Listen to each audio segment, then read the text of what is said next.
Hello, and welcome back to the Ground and Root podcast, where we are exploring the world of holistic strategies to enhance healing and help you stay cancer free. I am your host and holistic cancer dietitian, Dion Detrez. I am so excited to be with you again today as we are continuing our two-part mini series on breast cancer for Breast Cancer Awareness Month.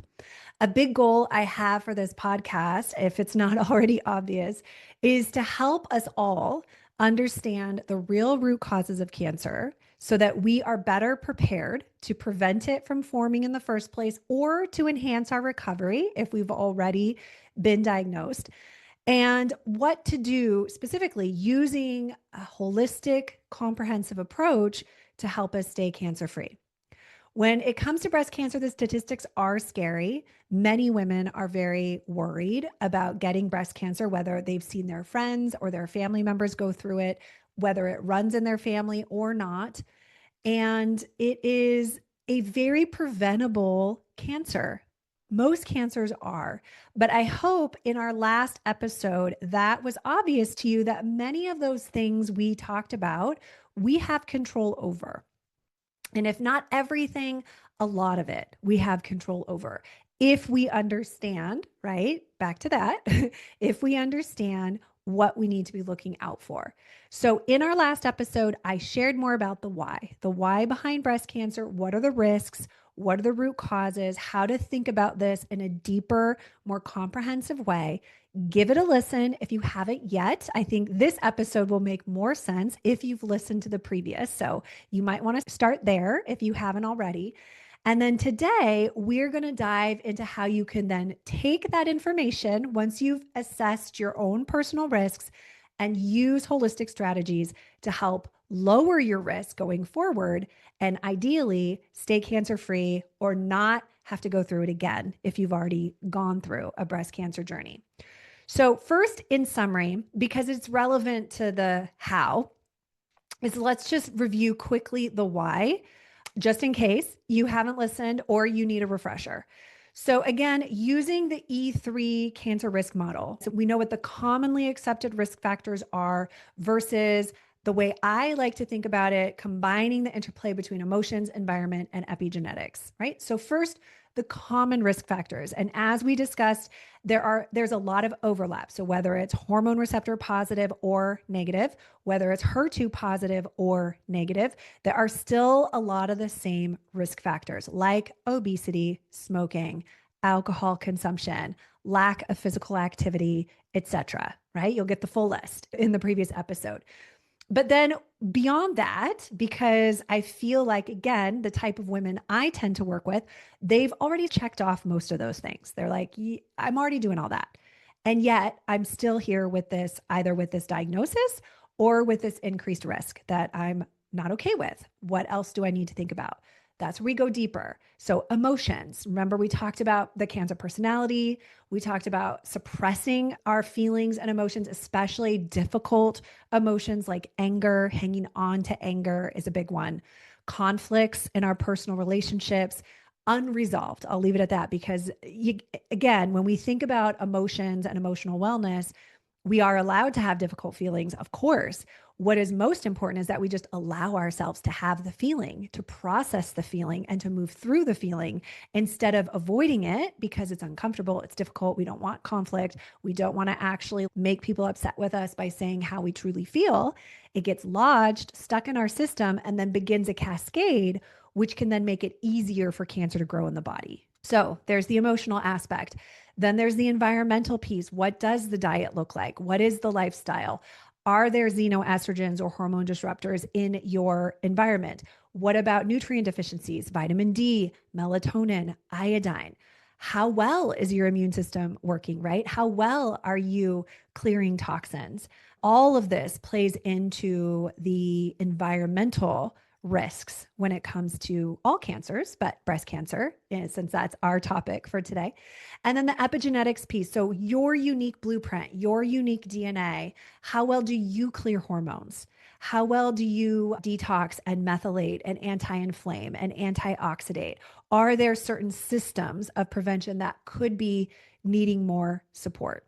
So once you have a sense of your unique risks, then it's much easier to put together the game plan to stay cancer free. Like, what are the things I need to focus on? I'm already doing ABCD. What else do I need to consider to really help my body stay healthy and cancer free?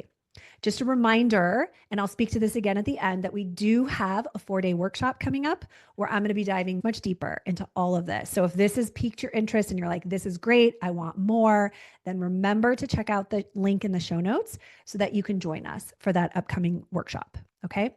So let's now think about, let's switch it from the risks to prevention. And we're going to go beyond the basic prevention guidelines, but let's start there, right? I always think it's important for us to know like what is already commonly agreed upon. And then how can we take that, 1, 2, 3 levels deeper to make sure that we're really thinking through all the potential pieces. When it comes to breast cancer prevention, again, looking at American Cancer Society, World Cancer Research Fund, et cetera, here are some of the basic prevention guidelines that are commonly accepted by probably almost everybody. I don't want to speak to, there might be some people who don't agree, but it's around exercise and being at a healthy weight and not smoking and having children before 30 or making sure you're breastfeeding, right? Consuming little to no alcohol. There's some support around following a more plant-based diet, less meat heavy. These are some of the more common, just basic breast cancer prevention guidelines. But I, of course, want us to go deeper than that. If you're not already doing those things, then of course that makes sense to start there, right? To start exercising or to help yourself to lose weight if that's something you've been struggling with, or to stop smoking, right? Or to drink less alcohol. Like, certainly those are good places to start. I don't want to discredit that, but often it's not enough. So if you're already doing most or all of those things, then let's go deeper. So let's start with the emotions, the emotional piece. Okay. I would say out of all the risk factors related to emotions, trauma, conflict, emotional wellness, the most important thing you can do is feel your feelings, express your emotions. If you're feeling angry, it is okay to feel anger. It doesn't necessarily mean you have to direct it at somebody else for it to be resolved, right? You can find other ways to release anger. You can scream into a pillow. You can hit your pillow or take up boxing, right? Something like this. You can find ways to move the anger through your body instead of hanging on to it in order to avoid it. That is probably first and foremost what is going to be important when it comes to emotional wellness and reducing our risks in that category, is just allowing yourself to feel the feelings, allow them to move through you, expressing yourself. That's a big one. The other piece to this would be if you were relating it all to some of those cancer personality traits that I shared in the last episode, then I would say from that perspective, it's about how can you begin to put your needs first, which might feel really weird if you've never ever done that, right? If that's not your inclination, that can feel really hard. But feeling your feelings and putting your needs first, right? Or at least like bringing them into the mix, not putting everybody else's needs ahead of yours. Like, even if everybody was just equal, making sure you're giving some energy and time to what you need, to your self-care, to your desires. That's going to be another really important one. And then just in general, enhancing emotional wellness, which again, we will continue to share lots of ways to do that through this podcast. And certainly in the workshop, we will talk more to this. I'll give you a lot of ideas, but enhancing emotional wellness so that we can move from some of those less comfortable feelings like anger or even just disappointment or grief, right? Into a higher emotion like love and gratitude and empowerment. And there's a lot of ways we can help our body shift those emotions. Once we felt them, then moving into a higher space. We can use lots of different tools. Probably one of the best tools you can use is to just get outside in nature, to learn to ground and earth.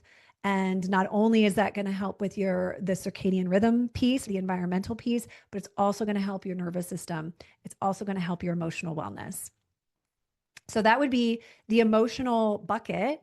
is, are you feeling your feelings? Are you making your needs important too? Okay. And bringing in strategies that make you feel good, that help you feel more grateful, with gratitude journaling, being out in nature in the sunshine, making time for the things that you love, that bring you joy, that are fun for you, right? Allowing yourself some pleasure, some fun in your day. They seem like such simple things, and yet they can actually have a pretty profound effect on keeping your immune system strong, keeping your nervous system regulated, and ultimately decreasing your risk for cancer. Okay, the environment category, that bucket is a bigger one, right? So when we think about diet, there is some research around plant-based being important, but I think it's nuanced. And we're going to dive much deeper into this in the workshop. But just to give you some of that here, I think we can all agree that minimizing refined sugar, processed meats, unhealthy fats, quote unquote junk foods is going to be important for all of us to stay cancer free. I would go even further into saying maintaining balanced blood sugar is probably one of the most important things we can do, plus optimizing the nutrient density of what we're eating. So rather than target specific foods as being the enemy and being the problem, I think it's more about just the overarching pattern of how we're eating. Are we eating in a way that balances our blood sugar? Some of this is going to have to do with your genetics. Some people tolerate carbs better than others, right? Some people tolerate fats better than others. So the exact dietary pattern might be a little different for everybody. But what is going to matter for everyone is having balanced blood sugar levels, balanced insulin levels, and high nutrient density. And guess what? Plants do provide a lot of nutrients. So I do agree that there should be a lot of plants in your diet. That doesn't necessarily mean there can't be any animal foods. And I will make sure in the workshop that we dive much deeper into that topic in particular, because I know there's a lot of questions around, do I need to be vegan if I've had breast cancer? Do I need to avoid all meat? Do I need to avoid all dairy? Right? What do I do about soy and other phytoestrogens? We will get really clear around that because there is research on both sides of that argument. So I want to help you understand and come to a middle ground of what would be the right thing for you to do going forward. So that's diet. Lifestyle. Obviously, we know exercise is preventative.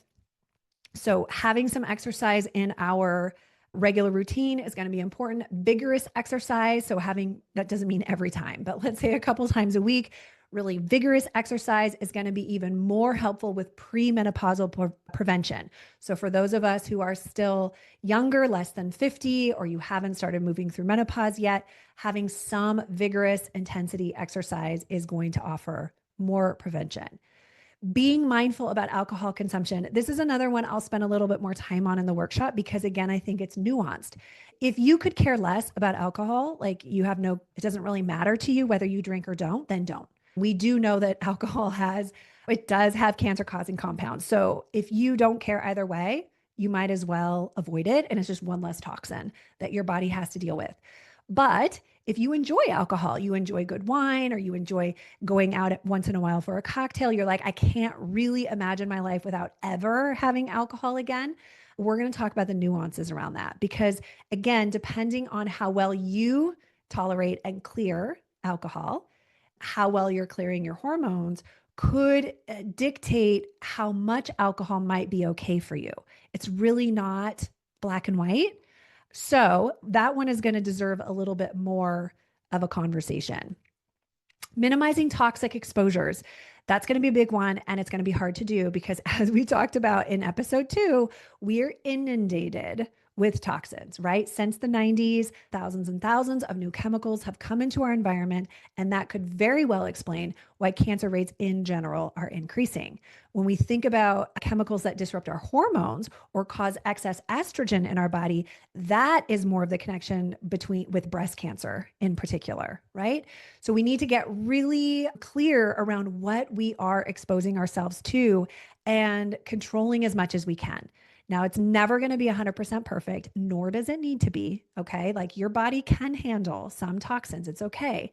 We just want to make sure that it's not overflowing in toxins and that you have really good detox pathways to keep things clearing. That's like half the equation, right? What's coming in and then how well are you getting rid of it without damage in the body? So thinking about what you have some control over, when we think about chemicals that mimic estrogen in the body, and this is going to be even more important if you have a hormone receptor positive breast cancer, we want to get rid of some of those things. The BPAs, the phthalates, and plastics, right? Like reducing our exposure to plastics is going to be a big one. Doing more organic insecticides, pesticides, weed killers, a lot of those have xenoestrogen activity. Chlorine is another one, right? So buying chlorine free products or using a filter to clear chlorine out of your water, out of your shower. This is going to be really important if, like me, you love to swim. I think about all the years as a kid I spent swimming in chlorinated pools, constantly being inundated with hormone disruptors. And then I wonder why my period was so wonky as a teenager. I'm sure that had a huge piece to do with it. Parabens in skincare, in cosmetics, in hair care products, right? PCBs in paints, what you're cleaning with. I mean, there's so many elements that you do have some control over. And I know this can feel very overwhelming when it comes to minimizing toxic exposure. I would say start with what's easiest for you. That's going to be different for all of us. And as you as you use something up, replace it with a less toxic option so that you're gradually reducing your exposure and you're not wasting or just throwing things away. That's probably the most sustainable way to approach that category. Again, in the workshop, I'll make sure I give you like a laundry list of things so that you can be really intentional around how you're beginning to lower your exposures. We already talked about a bit about circadian rhythm support, but certainly getting good, deep, restorative sleep and making sure that you have healthy vitamin D and melatonin levels. All of that is going to matter too in prevention. The epigenetic piece. So here's what's interesting with this part. Really, you're not going to know unless you do some genetic testing, right? And we can help you with that. If this is something you're like, I definitely want to know more about my DNA or my hormone levels, this is going to be important because we can make assumptions based on signs and symptoms and like what you've maybe struggled with over the years. We can assume that certain things may not be as optimally expressed as we would like them to be. And then we bring in support for that, right? Or we do the testing. We run a DNA test or we run a hormone test to see like what is actually happening in your body right now, right? The DNA, you're born with that. So it's not going to change. You do it once, your blueprint. Your hormones are going to shift, right? If you're still cycling, if you're moving through treatment, if you're postmenopause, like obviously the hormones are going to change. But doing some hormone testing can be helpful to see what is actually true for you right now. How much is in your body? How well are you clearing it? Are you clearing it down the more protective pathway, or is more of it going down the more toxic pathway, which means you actually have this toxic metabolite that could be creating DNA damage? Once it's been metabolized, how well are you methylating it? Is it creating inflammation in the body? Chronic inflammation is a really big factor when it comes to cancer and risks for cancer. So anything we can do to lower inflammation in your body while enhancing immune function is going to help you stay cancer free, right? Or help you heal if you're in it right now and dealing with cancer.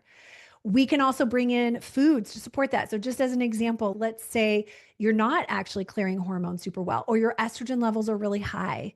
And let's say more of it is going down that toxic pathway, which we know because we did some testing and we see that. Of course, there's supplements that can help us shift that quicker, but even foods, cruciferous veggies. So it's like your broccoli, cauliflower, Brussels sprouts, kale, cabbage, etc. That category of vegetables is going to be your biggest ally in clearing hormones.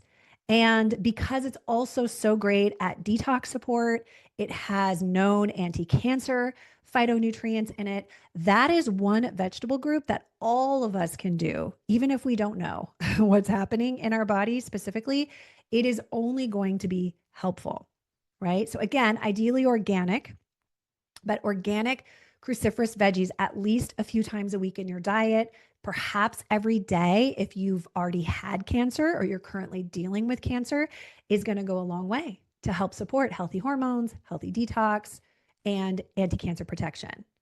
Another thing, let's say perhaps you're not methylating well, perhaps you're not anti-inflaming well. So whatever estrogen metabolites you have is actually creating some extra inflammation in your body, or your body is having a hard time letting go of inflammation. That could be from toxic exposure, it could be from viruses or bacterial exposure. B vitamins are actually going to be incredibly helpful at getting you to methylate better. So making sure you're eating lots of foods rich in vitamin B12, rich in folate. If we do know your DNA, then we can also see what form is going to be best. So if we're going to bring in supplementation, we know if a methylated form is going to be better or a non-methylated form is going to be better for you. But enhancing that could be as simple as some foods and a supplement. And that's going to make a huge difference. I can even tell you from my own personal experience when I started learning about my DNA and epigenetics, it actually happened to be at a time where I was recovering from COVID and I had this lingering cough that wasn't going away. Perhaps you could relate to this if you've faced COVID yourself. Despite everything despite all the things, it wasn't clearing. I learned that I don't methylate well. I don't anti-inflame. I learned what form of B vitamin was going to work best for me. And I brought in a lozenge. Within a week, my cough was gone. And that would not have been an intuitive hit for me to be like, oh, let's take some B vitamins to help get rid of my cough. But once you understand like how all these systems work together, we can be much more targeted in the remedies and the strategies to correct whatever's maybe not working super well. So I hope that was helpful, even just to give you like a few ideas to get started, right, on your own plan. And if you want to dive deeper into this, again, remember we have a 4-day workshop coming up where we're going to go really deep into the risks and root causes. I'm going to guide you through a blueprint so that you can actually do your own personal assessment so you can get clearer around what your unique risks are. If you decide you want to do testing, I'm going to make an option available for you to do that. So you will have a way to go deeper into your DNA or your hormones if that's something you want to do. And we're going to create a game plan around how to move forward. Once you have a sense of your risks, what categories are most at risk for you, then we're going to get really clear on the strategies to help correct those risks or rebalance those risks, right? If that is interesting to you, certainly if you've had breast cancer before, I really invite you to consider joining us. Remember, the link is in the show notes, so you can go learn more, you can sign up. And if you're listening to this later, if we've already finished the live, don't worry, you still have access to the replays. So if this is information that you want, you still have access to it. Okay, just click the link below in the show notes and you can learn how to grab that. All right. In our next episode, we are going to continue this conversation a little bit further before we switch gears and move away from breast cancer. Not that we won't revisit this again in the future. Of course we will, because there's just so much more we could still talk about. But in our next episode, I'm actually going to be joined by a guest, functional nutritionist and hormone expert, Lauren Papanos from Functional Fueling. And we're going to talk about the connection between, first off, let me just even ask this question. Did you know that women with thyroid disease, with thyroid issues, have an increased risk for breast cancer? Have you ever heard that connection before?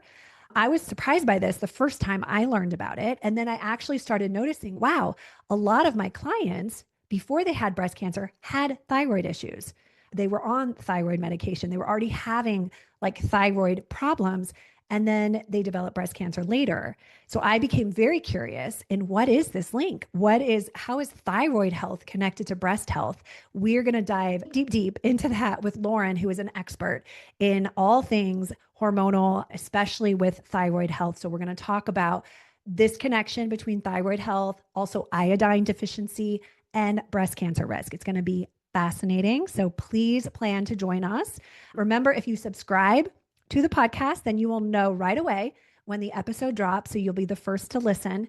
And I can't wait to see you there. Have a beautiful day, everyone. Bye-bye.